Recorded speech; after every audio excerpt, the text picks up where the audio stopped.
I parked my 2009 Honda Accord between my cousin Nathaniel's Lamborghini and my sister Danielle's Tesla Plaid, already bracing for the smug looks and snide remarks. The annual Winslow family dinner in San Diego had always been less about catching up and more about comparing net worth. At 33, I was still cast as the one who never quite figured it out. Smoothing the wrinkles from my forest green wrap dress off the rack from Macy's, I picked up the wine I'd brought, a 2005 Chateau Margaux worth $2,300.00. Not that anyone would bother reading the label, they'd already judged me by my car. "Sophie, you're late," my mother's voice rang out from the front steps of her coastal mansion. "Still driving that same old car?" "Good evening to you too, Mom," I replied, forcing a polite smile. Inside, the usual suspects had already claimed their corners, Danielle flashing her new sapphire ring to anyone who'd look, Nathaniel bragging about his VC firm's latest win, Aunt Maureen critiquing everyone's weight and career choices with a flute of Perrier Jouet in hand. "Soph," Nathaniel called across the room, using the name I loathed. "Still hanging on to that little gig of yours? What is it now, freelance data entry?" If only he knew, my gig was actually my own AI cybersecurity company, Strata Sentinel, valued at $3,900,000,000. But I wasn't here to perform. Danielle chimed in, her voice dripping sugar. "I know a great dealership if you're finally ready for something reliable. They might even work with your budget." I set the wine on the marble counter. My mother took one glance and swapped it with something cheaper from the pantry. No one had even read the label. "Sophie's always been modest," she said with a tight smile. "Some people just don't care about appearances." I checked my phone. My assistant had just texted. "Press release scheduled, acquisition approved. You now own controlling interest in West Secure, the same firm Nathaniel was about to pitch to Monday morning. Oh, did you hear? Danielle's been promoted to Executive Associate Director," my father said proudly, "and Nathaniel's fund just hit $75 million, 0 cents in new capital." "That's great," I said calmly, sliding into my seat at the long oak table. "Truly impressive." "Sophie, honey," Aunt Maureen said, leaning in, "have you considered financial planning? You're not getting any younger."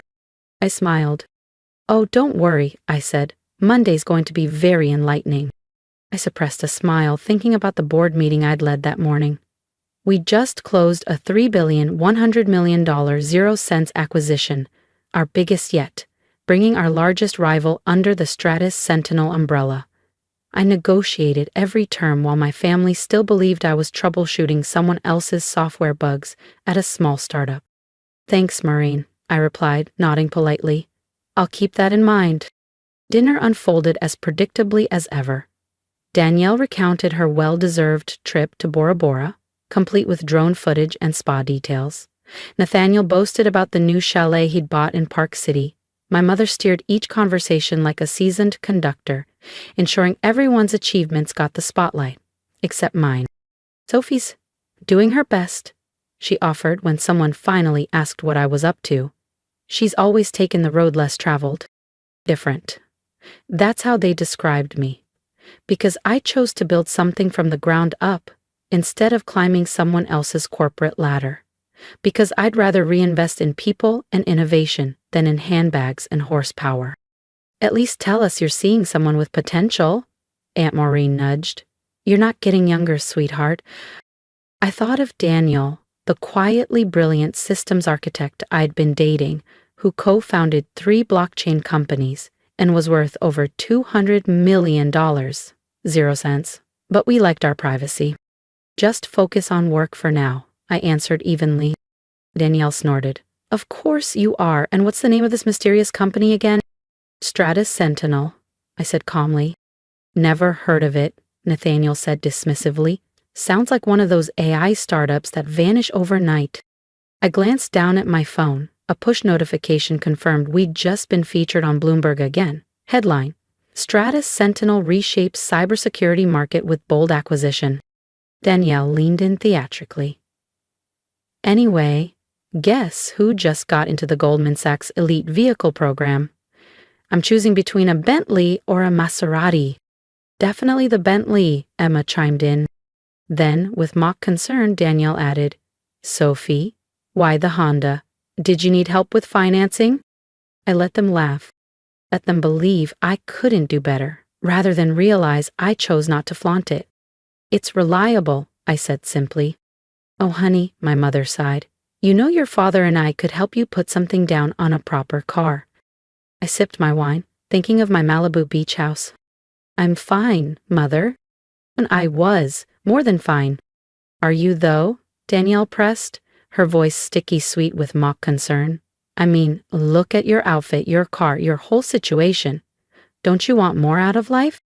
I thought of Stratus Sentinel's current market cap, of the 3,400 employees whose livelihoods depended on me, of the innovations we were building that would shape the next decade of cybersecurity. I'm content with my choices, I said. Nathaniel snorted into his Bordeaux. Content with mediocrity, that tracks. That's when my phone buzzed on the table beside me. I glanced at the screen. Angela, my executive assistant. She knew not to call unless it was urgent. Excuse me, I said, rising from my seat. My mother's lips pursed. Sophie, it's rude to take calls during dinner. I ignored her and stepped out onto the patio, where the ocean breeze felt like relief. Angela, what's wrong? Sorry to interrupt, Miss Winslow, she said quickly. There's a delay with the maintenance team in Dubai. They need your authorization before they proceed with the upgrades on the jet for your Singapore trip next week. I glanced through the French doors. Danielle was already whispering to Emma. A jet? Must be some delivery service her company uses. They had no idea the Gulfstream G650 was mine. Go ahead with the upgrades, I said clearly, letting my voice carry, and confirm the pilot files the Tokyo stopover for the investor meeting. The room inside fell silent. Even Nathaniel looked confused. One more thing, Angela added. Mr. Chin wanted to confirm your remarks for tomorrow's press conference about the MaxTech acquisition. Yes, I said. Tell PR I'll be reviewing the $3,100 million 0 cents announcement statement tonight. A sharp crack echoed from the dining room. Danielle had dropped her wine glass, deep red spreading like an accusation across her cream silk blouse. And Forbes is requesting your updated net worth, Angela continued. Should I send them the current estimate or wait until after the acquisition's public? Let's wait, I said. The stock bump should be interesting. I ended the call and walked back in. No one said a word. My father stared. Emma frantically typed on her phone, probably Googling Stratus Sentinel. Sophie, my father asked slowly, what was that about a jet? I took a sip of wine, savoring the silence.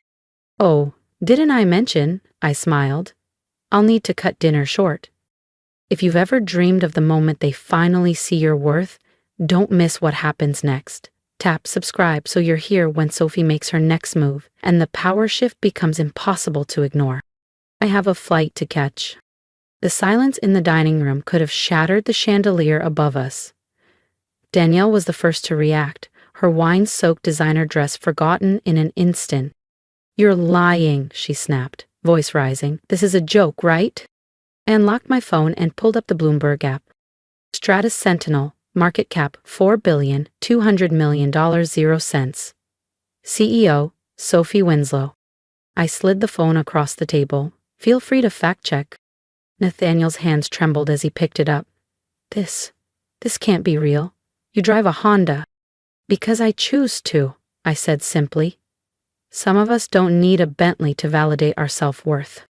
Emma was still frantically scrolling her phone. Oh my God, she breathed. She's not lying. She's been on CNBC, Forbes 40 Under 40. There's an entire feature on her in Wired. My mother had gone pale. But why didn't you tell us, she whispered. All these years? I met her eyes. Would it have mattered? You never asked what I actually did. You were too busy praising Danielle's entry-level promotion and Nathaniel's boutique fund. Boutique? Nathaniel sputtered. I managed $75 million 0 cents. I let out a soft laugh. Adorable. I approved over $100 million 0 cents in R&D spend last quarter alone. My father cleared his throat, suddenly interested. Sophie, Maybe we can talk investments, now that we know what you've built. No. I didn't raise my voice, but the firmness stopped him cold. I'm not your princess anymore. That title disappeared the day you said I embarrassed the family for not joining Goldman Sachs. Danielle looked away, remembering that moment. She'd smiled as our father lectured me on how I was ruining the Winslow reputation. But families help each other, my mother said weakly. That's what we do. Do we? I asked. When you helped Danielle finance her Tesla, you told me to take budgeting classes. When you gave Nathaniel seed money, you called my business pitch a fantasy. Aunt Maureen, never one to miss an opportunity, leaned forward. Darling, now that we do know, you must join the country club. It's simply expected. I'll sponsor you myself, Aunt Maureen offered quickly. The same country club that rejected my application last year because I drove a Honda? I smiled, cool and unbothered. I bought it last month. Another wine glass clinked against the table. Hard. This time, it was Nathaniel's. My phone buzzed again. It was Daniel. Your pilot called me. Want me to bring the Aston Martin instead of the usual ride? I texted back. No. Stick to the plan. The Camry is perfect for tonight. Danielle's voice turned sweet. Too sweet. I knew that tone. It had always preceded a favor. Sophie, I've actually been thinking about leaving Goldman. Maybe we could talk about opportunities at your company. I tilted my head. You mean the little startup that'll be gone in a year? I repeated Nathaniel's earlier jab. Unfortunately, we're fully staffed. Emma jumped in next. I've always been interested in tech. Name one programming language, I said flatly. She blinked. Silence. My mother finally spoke. But your clothes, your car, your apartment, all choices, I finished for her. I could buy this house before breakfast. I could own any car you see in a music video, but I don't measure success by what I wear or park in the driveway. How much? My father asked, cutting straight to the point. What are you worth? I stood and smoothed my dress, still proud of the off-the-rack fit. More than everyone at this table, combined, several times over. My phone lit up again. Angela. R is ready, Miss Winslow. Singapore board is standing by. Thank you, Angela, I replied. Tell them I'm on my way. I turned to the stunned faces surrounding me. This has been illuminating, but I have a company to run. Wait, Danielle called out. You can't just drop this on us and leave. Why not? I replied. You've been dropping your judgments on me for years. I picked up my leather tote. Quiet luxury. Oh. And Mother? That bottle you shelved for cooking? It's worth more than Nathaniel's monthly fund yield. As I reached the door, my father finally spoke again. Sophie, be reasonable. We're family. We should discuss this arrangement, my father said, voice low and urgent. I paused at the door, glancing back one last time. The time for discussion was years ago, when I needed support. Now, I didn't need anything from any of them. But we're family, my mother pleaded. Blood doesn't excuse behavior, I replied. You all made choices in how you treated me. Now you get to live with them. Outside, my old Camry sat waiting, steady and unbothered. Behind me, chaos erupted. Danielle's voice rose in panic. Nathaniel protested, rattling off excuses. Emma was already on her phone, trying to send me a LinkedIn request before I hit the driveway. As I eased away, I caught a glimpse of my mother rushing outside. Sophie, please, we can start over. I didn't stop. The next morning, the messages began. Danielle, hey sis, remember when I helped with your college applications? Good times. Let's catch up over lunch. Nathaniel, Soph, got an incredible investment opportunity for you. Call me. Emma, saw straight as Sentinel's hiring. Coffee soon? Then came the emails. My mother, darling, I've been reflecting on the beautiful memories we could still create together. My father, Princess, we should strategize on integrating your success into our family legacy. I forwarded every message to Angela with one note. Add to the blocked list. At the press conference announcing the MaxTech acquisition, a reporter asked why I still lived so modestly. Success isn't about what you wear, I told her, it's about what you build. The quote went viral. Text, secret billionaire, the CEO who drives a Camry. Danielle tried a new tone. I always knew you'd make it. Remember when I let you borrow my shoes? Yes. I also remembered how she told everyone it was because I couldn't afford my own.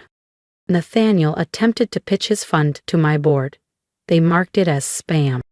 My mother suddenly became active on every entrepreneurial charity board in the city, carefully name-dropping her visionary daughter. My father used my name in business circles, claiming he'd nurtured my rise. The ones who knew the truth just smiled. Then, a month later, a thick white envelope arrived. Winslow Family Foundation Gala, Guest of Honor, Sophie Winslow, Tech Visionary. I sent back a simple response. Unable to attend, prior commitment in Singapore. In truth, I was right there in San Diego that weekend, working from my penthouse office while they smiled for cameras and rewrote history. Danielle gave a soft focus interview to the local lifestyle magazine, claiming she'd always encouraged her sister to dream big. Nathaniel told anyone who'd listen about our deep bond. The reality? They hadn't inspired anything but my drive to succeed in spite of them. Last week, Danielle was let go from Goldman Sachs. Budget cuts. She sent me her resume with a note. Family first, right? Nathaniel's fund lost its largest investor. He tried to schedule a pitch meeting with my firm's capital division. Emma's husband's business folded. Suddenly she was posting daily motivational quotes on LinkedIn about strong family ties. I didn't respond to any of them. I was busy doing what mattered, running Stratus Sentinel, investing in the future, and building something real. My Camry still sits between luxury cars in the company lot. It's become something of a legend here. A quiet symbol, a statement. Success without showmanship. Yesterday, I passed by two junior developers chatting by the coffee bar. Is it true the CEO's a billionaire who drives a Toyota? Yeah, one replied, and she wears Target and lives in a normal building. Why? Because she doesn't need to prove anything. They understood. My family never will. This morning, another dinner invitation arrived from my mother. Her note included a line about finally learning to store wine properly. I boxed up the same bottle she once shelved for cooking. A $2,000 0-cent Chateau Lafite Rothschild, and sent it back with a card. For your cooking shelf, I hear it adds excellent flavor to rejection letters. Because sometimes success isn't proving them wrong. It's proving yourself right. And the best revenge? Letting them witness it. From a distance they'll never be invited to cross. As for me, I'm taking the Camry to the board meeting. We're finalizing a $5 billion 0-cents expansion. I might send them a press release. After all, that's how they've always preferred to hear about my life. If you've ever been underestimated, overlooked, or told your dreams were unrealistic, I hope my story speaks to you. I'd love to hear your thoughts. Leave a comment below and let me know what part hit home for you. Your voice matters here. And if you're quietly building something of your own, keep going. You don't need applause to prove your worth, just purpose. Subscribe to join me on this journey where success doesn't scream, it simply shows up. Because sometimes, the best revenge is not shouting back, it's rising quietly until the whole world can't help but listen.